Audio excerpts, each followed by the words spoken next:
my name is Matthew Griffin. I'm CEO and founder of the 311 Institute. So people often describe me as a futurist, but I'm actually a futurist and a strategic advisor working with all the brands that you have on your person today, as well as in your minds.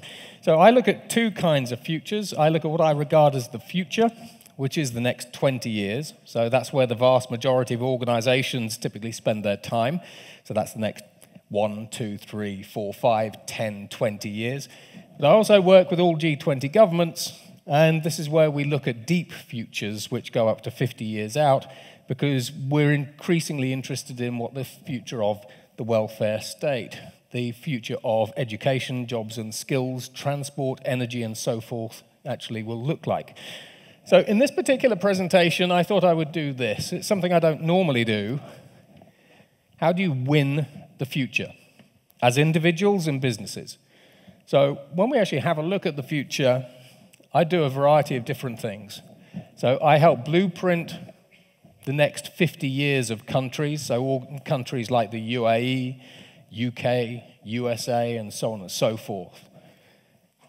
I also launched a free university, because as you'll see through this presentation, the way that we are preparing our students and children basically for this future that we have rapidly approaching us is not up to snuff, as we say in the UK, and you'll see what I mean there.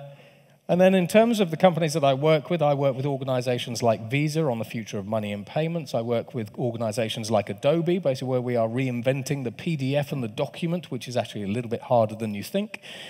Organizations basically like Samsung, basically that you might have on your person now. We typically talk, in terms of Samsung, we talk up to 2069 because that's their centennial. I also work with many 5G organizations on the future of 5G, 6G, 7G, and low Earth orbit satellite systems. Now, this is the agenda that I've sort of put together. Now, I'm going to be talking about the prepared leader, the digital opportunity, which is not what you think. At least I hope it's not what you think. Everything's changing fast, and then how you future-proof your company, your staff, but also yourself. So the first thing, basically, when we're having a look at the future to realize, basically, is that the old rules no longer apply, whether that is in business or in life. As we look at the future, we already generally understand that we are moving today faster than we did 10 years ago. So the pace of societal, business, and cultural change today is faster than it has ever been. By 2030, it's going to be moving faster still, which means we're accelerating in terms of global change and local change, which from a personal and professional perspective means that you have less time to predict the future, understand what that future could mean for you, and adapt to it. And that's an issue. This is why globally, more people around the world are anxious about the future than ever before.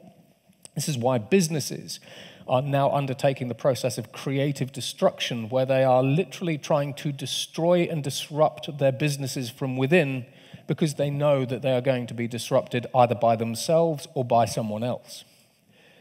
The future is also more complex because, for example, what happens if you combine climate change, basically with the future of agriculture, with the metaverse, basically, and 5G, et cetera, et cetera. When you start combining all of these different technologies and trends together, it gets really complicated really fast. However, as everything changes, if you can see it and you can understand it, and you get a point of view, you'll see that opportunity is everywhere. And I'm going to show you what I mean by that, and I'm going to give you examples. Now, organizations like ARK Investment estimate that emerging technology will destroy over $50 trillion worth of global GDP. We've already seen this, for example, in the oil and gas sector.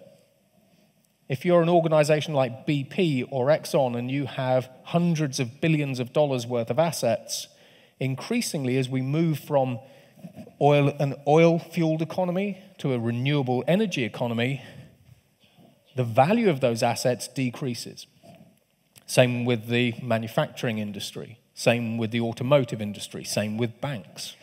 But it's also estimated that emerging technology will create over $210 trillion of new money, or new opportunity. So we already live in science fiction times. But when we actually have a look at the industries that are being disrupted, they're all being disrupted. Agriculture. I have a surprise up my sleeve later. But we can grow crops in vertical farms using 100% less potable water because we can extract water from the air. These crops are organic, 8 times the yield, 350 times less space they take up, and you can grow them in any city, so they're more sustainable.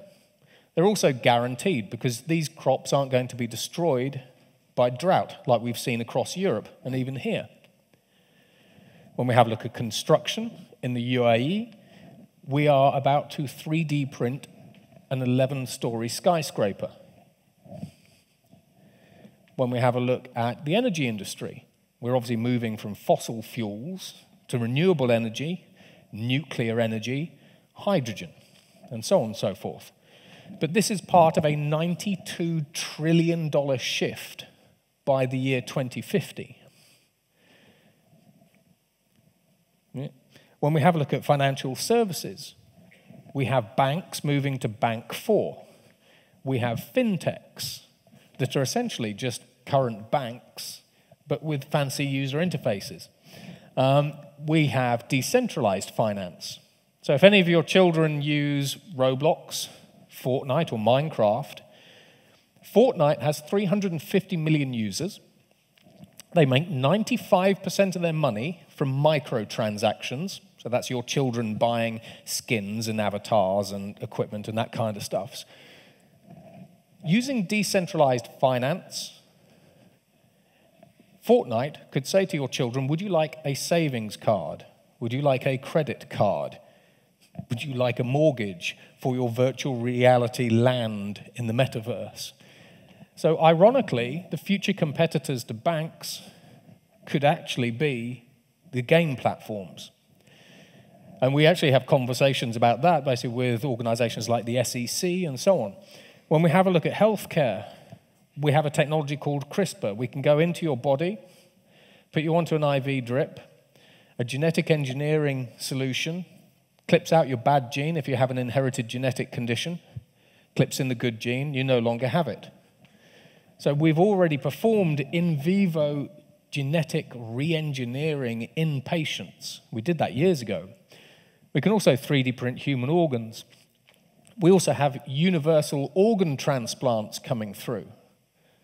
So when we have a look at biotech, by the year 2028, we will be able to add more than a year's worth of life to you for every year that you live, which means that these developments in the healthcare space start putting you on course to living to over 100 years, where 100 is the new 60, where by 2050 we could be extending the human lifespan to 125, which fundamentally changes things like wealth management, estate planning, pensions and savings, and everything else.